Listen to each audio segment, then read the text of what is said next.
He was sitting at his table in the far corner, glitzy bordering on tacky placard stand behind, glossy photograph of him 20 years younger, with a Queen of Hearts hovering over his left palm and a wolfish shine coming from cheap dentures. His Christian name was Lawrence Leroy, but for most of his 52 years he had been known as Vincent Leroyce, or the Amazing Leroyce if you please, and he most certainly did. Eking out a living doing sleight of hand for hungry diners might not be the most elegant way to turn a buck, but he figured he had earned that small respect, to be billed by his publicity-rich title, inflated and self-appointed though it might be. Oh, he could still wow them when the mood took him. The problem was that mood came around less and less these days. Magic wasn't what it once was. He was turning a silver dollar on the back of his knuckles in a flourish exercise known as the steeplechase, when he looked up to see an individual moving through the warren of rooms towards him, his eye no doubt caught by the spinning coins. He cursed himself and wished he had put them away. It was late and he was tired. His prostate was acting up again, and he thought of the dreaded exam looming somewhere in his future. Cancer, a voice whispered in his mind. He grunted and let the coins spill to the green, close-up map before him. It was a man approaching he saw threading his way through the mostly empty tables, those few diners still around tracking his progress with glassy stares. A narrow man, Vincent saw, scrawny, a thin neck poking from a tired sweater, a shiny pate fringed with gray hair, old but boyish yet somehow, and Vincent knew. God spare him, he opened the small case beside him and began to pack away his small props. Why hadn't he slipped out 20 minutes ago when the kid manager, Randy, pompous little bastard, had waved his goodbyes? Who knew? Too apathetic, he supposed. He had given a lot to his craft, countless hours and 3 wives and 2 children who called him a selfish prick. But there was one thing he was not willing to give. Not tonight, not feeling as he was. And that was 1 damn second to the amateur magician fast approaching. The fellow hesitated before his table, no doubt sensing the intensity of the mood. Screw him. He had been ripped off one too many times in the past by the fledgling Criss Angels, the self-imagined closet Copperfields, and the veritable legion of gimlet-eyed zombies who painstakingly imitated that damn Blaine, and filled the internet with videos featuring mumbled dialogue and blank displays of manipulative skill. They like to slide up to you at conventions and pick at your brain with 1,000 useless questions and eavesdrop on your session. Sniveling sycophants all. Well, not all. There were still a few of the old-timers left. God, when he was a kid, Blackstone Jr., Doug Henning, and Dave Vernon still a possibility. A future dreamed journey to Magic Mecca, the Magic Castle, the Professor, a trip he had never gotten to make. Bounced around from foster home to foster home in the unenlightened Midwest, a kid no one wanted who found solace and respite in the pages of magic catalogs, ordered for pocket change and promising uncanny powers to those who could afford the mysterious, but invariably prosaic paraphernalia described within. Meditative hours pulling secrets from books, working at the classic pass until it was no more than a whisper of the barest motion, covered to perfection by a natural move. He had worked at his art. That's what these parasites who wanted to know this or that, or how they too might make a living in the exciting world of professional magic, didn't get. He couldn't teach them to want the thing. The thirst for it was either there or not. He started to rise, ignoring the wringing hands and plead of eyes. Christ, he really needed to pee again. He wanted to go home and stare at the TV and drink scotch. Most of all, he just wanted to be alone. "Excuse me, I'm sorry to bother you," the old fellow said. Vincent sighed, pulled a disgusted frown, shot the pest a supercilious glare. "How dare you disturb the great wizard, and fuck you if there's a stain on my tux." No good. Grandpa loomed there, not getting it. Vincent at last raised a brow. The man pulled out one of the chairs, ringing the table, and took a seat. With great reluctance, Vincent slumped back down across from him. He pulled a deck of cards from his pocket and began to fan them. He had just gotten into his spiel for a snappy Larry Jennings Ace production, delivered in a preoccupied monotone, when the man interrupted. "I apologize. I didn't come to see you perform. I should have made that clear. My name is Higgins, by the way, Pat Higgins. I have something to show you, actually. Rather, well, amazing, I suppose." His smile was small and secret, and Vincent thought there was something not quite wholesome about it. The old man, Higgins, proceeded to reach into the pocket of his sports coat and withdraw something he kept covered in his right hand. Vincent waited in patience, mounting by the moment. He thought if he had to watch another idiot attempt a trick, he'd slit his wrists here and now, God help him. The cancer was probably devouring his insides, snaking through his viscera with malignant tendrils.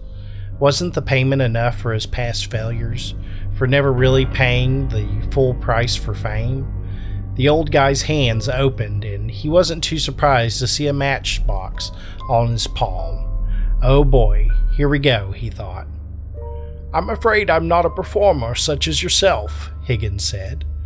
"But nevertheless, watch closely." He opened the matchbox and tilted it down to reveal a single wooden match within. 2 inches, yellowish wood, red tip. The box itself was just as unremarkable. Not even a name was stamped on it, just a nondescript, red, papered surface. Vincent watched as the man dumped the match on the table and then used a gnarled forefinger to push the drawer completely free of the sleeve. He slid the sleeves and drawer over to Vincent, who just looked at them. "Please, assemble them." Vincent picked the pieces up and slid them back together. He started to slide the box back over, but Higgins held up his hand like a cop stopping traffic. "Wait," he said. "I want you to do it." "Do what?" Vincent wanted to know. Higgins pantomimed opening the box. Christ, must I? He thought. His motion slow and sleuthing reluctance, he poked the narrow drawer out. He had the box turned upside down. A match tumbled out and landed on the table. It was a perfect duplicate of the one already there. "Huh," he said. He opened the box all the way up and took it apart again. This time he looked close for any way the match might have been concealed. Wouldn't be a bad bit if he dressed it up with a little patter. But how the hell had the extra match been hidden? He couldn't get it. "Well?" from across the table. Vincent looked up and tried to feign indifference. He hated it when someone got him, at least one of the breed he'd put Higgins in. He was itching to know now. "Can you do it again?" he said. The old guy smiled. Something too complacent about the stretch of his lips. Smug. "You do it," he said. Vincent just looked at him. No way. With some care now, he reassembled the paper box. Just a blank red matchbook with sandpaper strip on its side, one of the small ones to fit in your pocket. Innocuous, the perfect camouflage. The best magic was always extracted from that which already existed, he believed. If this really worked again, with just a touch of showmanship, magic in the spectator's own hands was always a winner. He realized he was near salivating. This time he had the box the right way up. The result was the same as before. An identical third match now lay in the drawer. He felt a flush of something beyond the hot blood infusing his cheeks. A frustration. Maybe he hadn't felt since he was a rank amateur.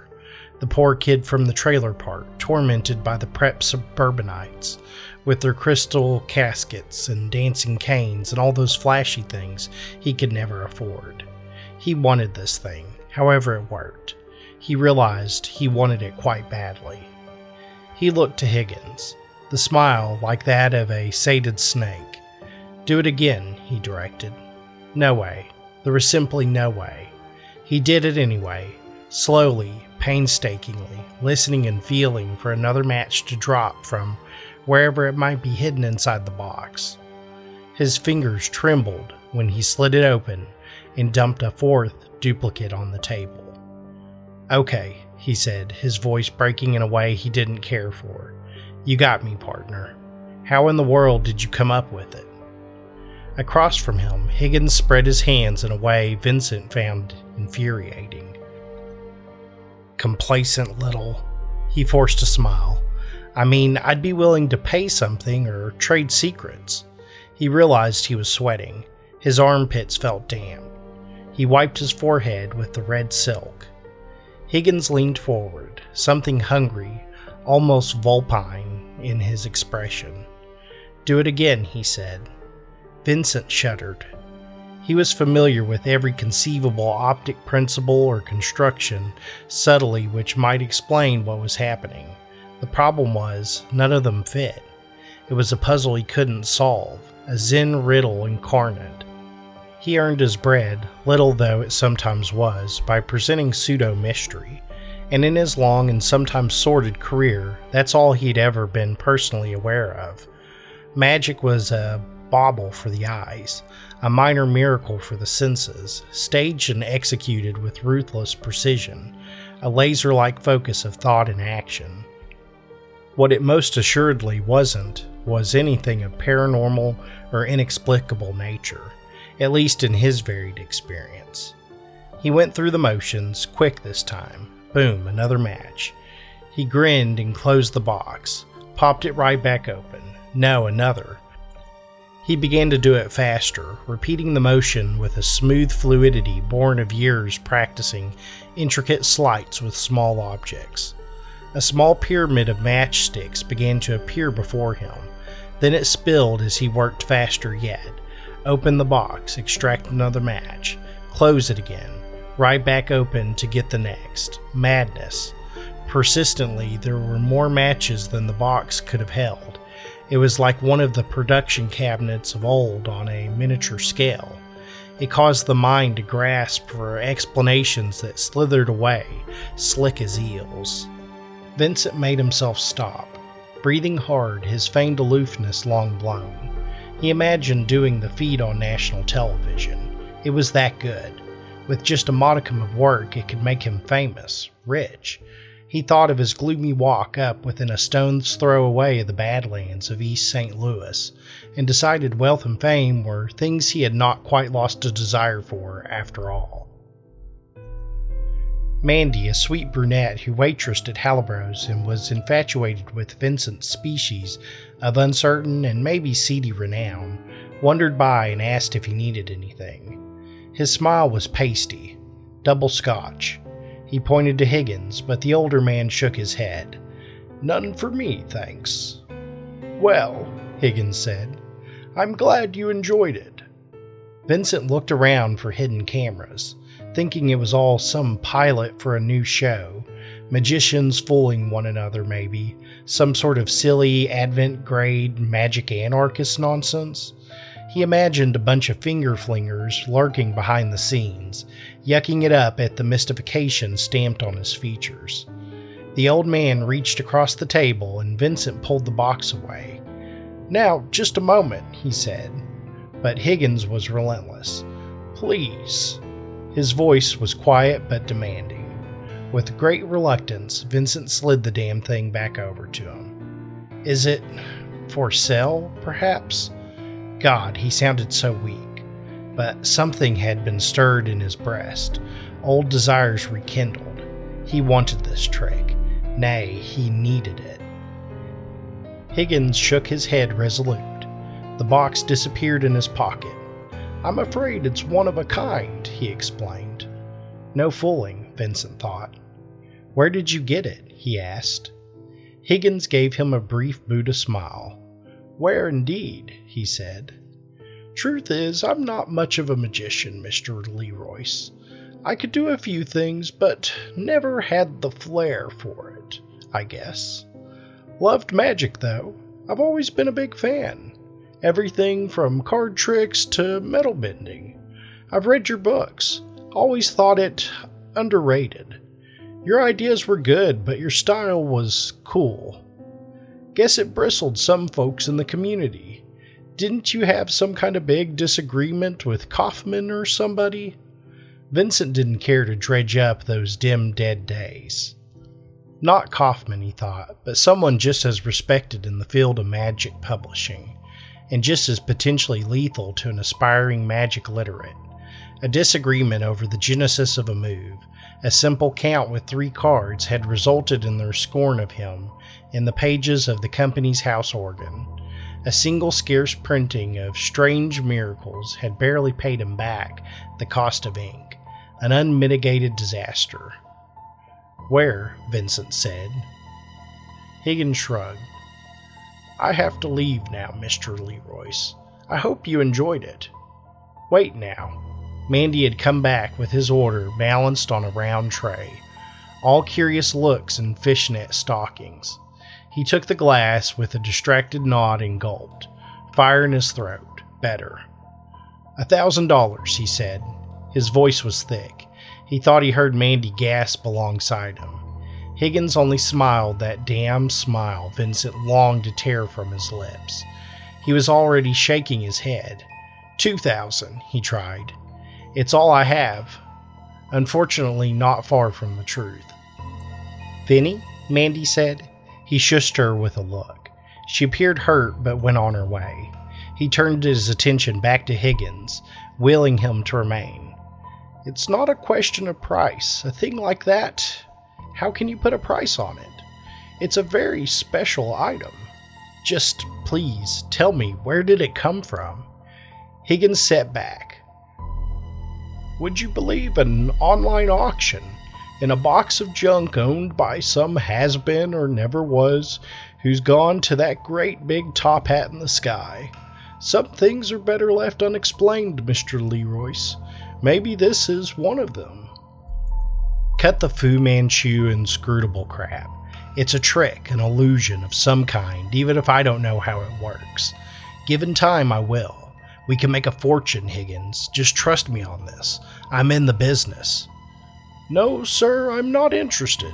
A thing like this ought not be commercialized." He was getting desperate, and that was getting him angry. "Look, I don't know what kind of con you're pulling. Why show me the damn bit in the first place if you intended to torment me with the secret? One of those, are you?" Higgins was unruffled. "I showed you because of your book. Because while it was good, you missed the point." He leaned closer across the table. He seamed his face, searching. "Sometimes it's okay for a magician not to know the secret. Maybe sometimes there just isn't a secret, Mr. Leroyce." He patted his pocket. "That's what it taught me. And maybe that's what it'll teach you." This was some sort of mind game. Vincent was sure of it. A bizarre combination of guerrilla theater and $1,000,000 special effects. Maybe he'd been drugged. Maybe Mandy was in on it. He drank scotch and spread the pile of matches around with his hands and thought he didn't feel well at all. Across from him, Higgins rose and he was helpless to stop him. His heart flopped and his fingers convulsed on the short wooden sticks. He wondered if he might be having a stroke. He tried to call out, but his voice was a croak. He watched the old man leave the restaurant the way he'd come, maneuvering his way through the warren of low rooms back to the front. His stomach gurgled sour acid. He saw a party of teenage boys, underaged but exaggeratedly inebriated, begin to veer in his direction. He climbed unsteadily to his feet. He wasn't in any mood for the game of let's harass the magician the group obviously had planned. He looked around for Higgins, but he had vanished among low inset lighting and potted ferns. Clutching his close-up case to his chest like a life preserver, Vincent made his way to the restroom in the corridor opposite before the boys could intersect him. He studied his face in the mirror, ignoring the black attendant half asleep on a wooden stool beside a vintage toiletries cart. Haggard, beat, bags beneath his eyes, the shade of old plums. He half staggered to a stall and unzipped. Strained but a little avail, a trickle below him, impossibly distant. His body seemed to creak and groan internally, failing machine, a worn piston beating off rhythm. Later, in the gloomy walk-up, with its peeling wallpaper and echo of urban warfare shouts, he couldn't get the thing out of his mind, but was alarmed to discover it was already fading fast from his memory. He grasped at it. Higgins' face was gauzed as if viewed through thin wax. He thought of what he'd said about the book.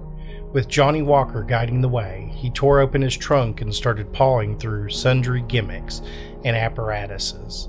Cups and balls, manuscripts, some of them one-of-a-kind, autographed, handwritten. There was a copy near the bottom. He pulled it out and took it over to the plaid sofa and sat down. Opened the thin volume to the introduction. It read, "For the conjurer there is no more mystery. His eye must become as jaundiced in its ways as that of the scientist, employing reason over supposition, rationally over superstition. Let us never dance on the invisible line between what is real and unreal. Let us instead lead our charges, our audience, forth beneath the light of logic. Be not just a magician, but strive to enlighten. Through our magic, we have the power to lay bare the ignorance of centuries." He thought over the words he had written so long ago. He supposed he still believed the same. He thought of the damn box, the perplexing matches coming from it, appearing as though it had some wormhole in space, sliding through from another dimension. His stomach roiled and he thought about vomiting and threw the damn book aside. He crawled under the covers and brooded, miserable in the night. He couldn't sleep. He couldn't stop thinking about it. The box. Vincent wanted it. Very much. Over the next few weeks, he began to attend the meetings again. Both the formal monthly one held by the Ring of the International Brotherhood of Magicians and the jam session he knew about by reputation and word of mouth. Higgins, the guy, had to be near. If he could only talk to him again, he could do much better. He knew it. He haunted the magic shops like a lurker, hoping to discern secrets for free, of which there were many. He studied the faces and listened to the words, the old familiar cadence, the nomenclature of mystification. Sullen February slogged into dreary March. Dirty slush congealed with trash in the gutters. Vincent's breath painted the air, harsh, a pant, urgent. He'd spotted the old guy. Some pea-green sports coat, he was almost sure of it. The shiny dome of his head, the gray fringe. He swept past disgruntled passerbys, clutching at his chest, the muscles within doing an unsettling, spasmodic dance, quivering like shaken jello. 20 yards ahead, Higgins turned and went into one of the grimy little shops. Comic Nuts Less, the ancient Art Deco-style sign, had been defaced to read. What that peculiar concoction of words might signify, Vincent had not a clue. He leaned against the graffiti-stained bricks and caught his breath. Vincent trailed. Vincent stalked. He understood the concept of anonymity and knew best how to visually achieve it, just one of the perks of his chosen profession, along with picking locks and lifting watches and wallets and all manners of unsavory and sordid things, cheats and cons. He learned that day the man's address, a shitty one-room near equal to his own, a place to sleep and die. That night he came back. It did not go as planned. There was blood, although thankfully not much. He was not, nor had he ever been, a violent man. Quite the contrary. It was just there had been no other choice. He needed, the kind of need that would never go away. He would admit his actions hadn't been justified, but they had been mercifully carried out. Besides, he reasoned, Higgins could never have done anything with the box. He had been content to light his smokes or whatever with the thing. He didn't have the chops to make it a showpiece. Vincent did, and now it was in his possession. He imagined blowing away some casino manager in Vegas and landing an indefinite gig with full benefits. The Tonight Show, late night. No, what he had done hadn't been right, but he decided he could live with it. The trick would make him a star. On the plaid sofa he gloated, Golem with his pretty. It was so ubiquitous, and that's what made the mystery so beautiful. Vernon had understood that, the simplicity of illusion, the power inherent in so simple a feat. It didn't matter precisely how it worked, he told himself. He closed the box, slid it back open, and removed a new match. It was a fountain of magic. Only, a horrible thought occurred. What if the invisible fund of matches wasn't inexhaustible? How could it be possible? Vincent didn't know what mad genius might have created the matchbox.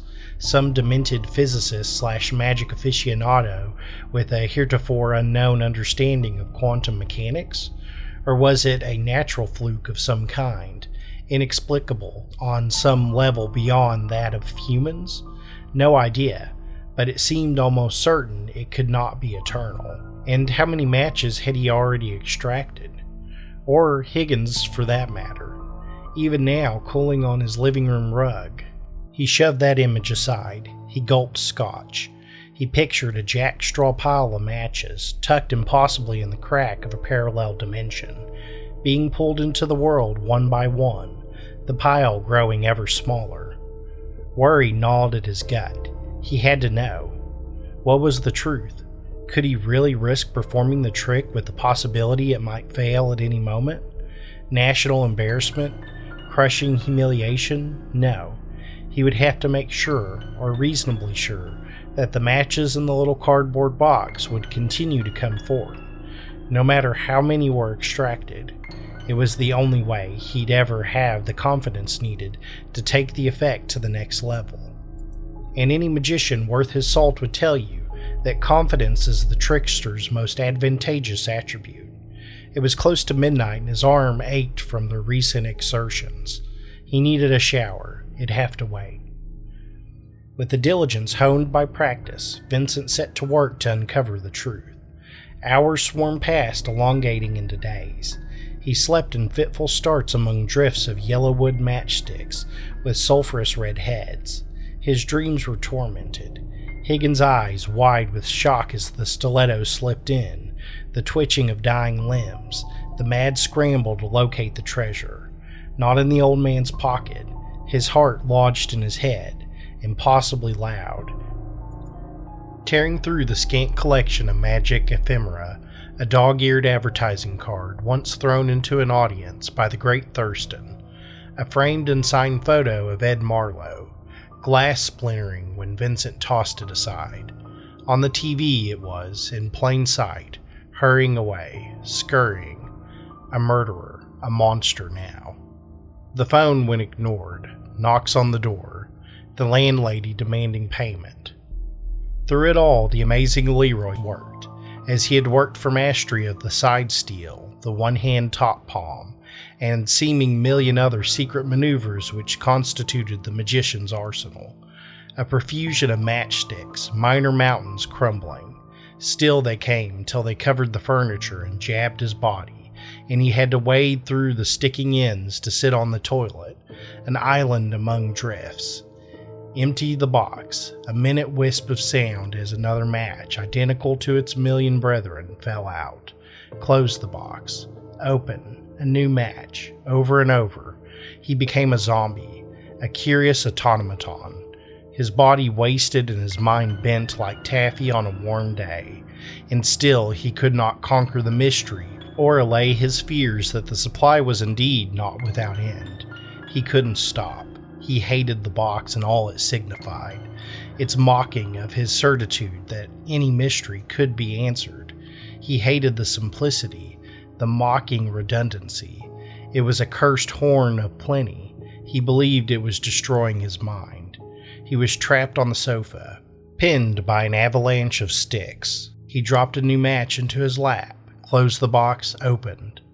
Nothing. His heart soared. He stirred in his blanket of matchsticks and slid and shifted. He closed the box and opened it. Still nothing. Fear, anguish, vindication. He picked up a match from the jumble over him and brought it back to the box, put it inside and closed the box and opened it. Took the match out. There was no more after as many times as he had tried. His laugh was lunatic. Vincent struck a match in triumph. He was indeed the master of all mysteries. He was hardly aware when it slipped from his nerveless fingers. From the St. Louis Union Leader, Magician pulls vanishing act. Police and firefighters respond to a blaze at 3:30 Robinson Thursday morning, but by the time they arrived, the structure was gone.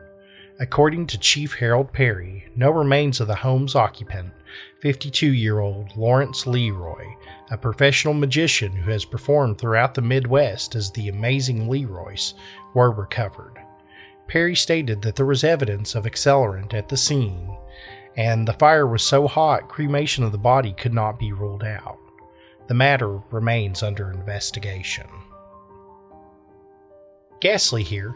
If you enjoyed this story, be sure to give it a like and leave a comment. It's the best way to support my work, and best of all, it's 100% free. Up next is The Unseen Danger, a tale about Scott and Katie who have found themselves trapped in the snow during a hiking trip. However, something sinister hides just beyond the haze of snow. Until next time, take care.